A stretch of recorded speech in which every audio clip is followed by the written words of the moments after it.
Question है quadratic equation का, बहुत ही इंपॉर्टेंट है। इसमें कहा गया है find k if the difference of roots of quadratic equation x square minus 5x plus 3k minus 3 equal to 0 is 11। ठीक है, सबसे पहले क्या फाइंड आउट करना है के का वैल्यू, जहाँ ये है ये निकालना है। ठीक है, के का वैल्यू निकालने के लिए हम क्या करेंगे, सबसे पहले हम अल्फा प्लस बीटा यानी कि सम ऑफ रूट्स और प्रोडक्ट ऑफ रूट्स निकालेंगे, क्योंकि यहाँ जो दिया है निकालने के लिए हमको क्या दिया है, फाइंड के का वैल्यू तभी आएगा जब हम उसको रिलेट करेंगे इसको। ठीक है, क्योंकि डिफरेंस दिया है, डिफरेंस ऑफ रूट्स दिया है, तो डिफरेंस ऑफ रूट्स कितना दिया है, तो लेट पहले हम लिखेंगे let alpha and beta be the roots of the equation x square minus 5x plus 3k minus 3 equal to 0। तो हम जानते हैं फ्रेंड्स कि सम ऑफ जीरो यानी कि अल्फा प्लस बीटा क्या होता है, माइनस बी अपॉन ए होता है।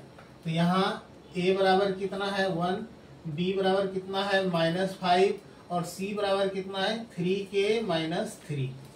ठीक है, एक्स स्क्वायर के कोफिशिएंट को a कहा जाता है, x के कोफिशिएंट को b कहा जाता है, और जो कांस्टेंट टर्म है उसको क्या कहा जाता है c। ठीक है, तो यहाँ से alpha plus beta equal to क्या होता है माइनस बी अपॉन ए। तो b का वैल्यू कितना है माइनस 5 है, तो minus of minus 5 divided by 1 यानी कि कितना हो गया 5 हो गया, यानी कि अल्फा प्लस बीटा कितना हो गया 5। अब अल्फा इंटू बीटा निकालते हैं यानी product of zeros equal to क्या होता है c अपॉन ए। c कितना है आपका 3k माइनस 3 डिवाइडेड बाय 1। ठीक है, अब दिया क्या है आपको alpha minus beta equal to 11। ठीक है, alpha minus beta equal to क्या दिया है 11 दिया है। तो अल्फा माइनस बीटा और अल्फा प्लस बीटा में क्या रिलेशन है, तो अल्फा माइनस बीटा निकालने के लिए फॉर्मूला होता है अल्फा माइनस बीटा का whole square equal to alpha plus beta का whole square minus 4 alpha beta. या आप इसको फॉर्मूला में भी स्प्लिट करके देख सकते हैं।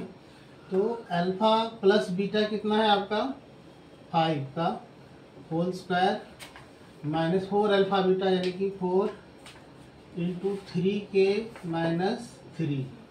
इधर अल्फा माइनस बीटा का वैल्यू कितना रखेंगे हम 11 रखेंगे। तो 11 का स्क्वायर इक्वल टू क्या हो गया 5 का square minus 4k minus 3।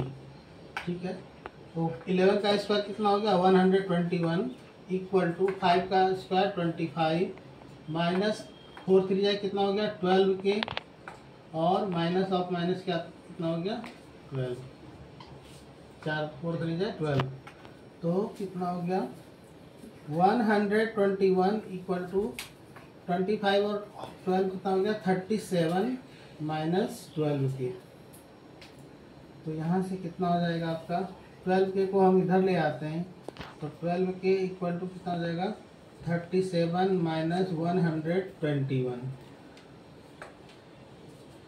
12k equal to 121 में से 37 जब माइनस करेंगे कितना हो जाएगा माइनस का 84, क्योंकि ये क्या आ जाएगा ये माइनस में आ गया है 121।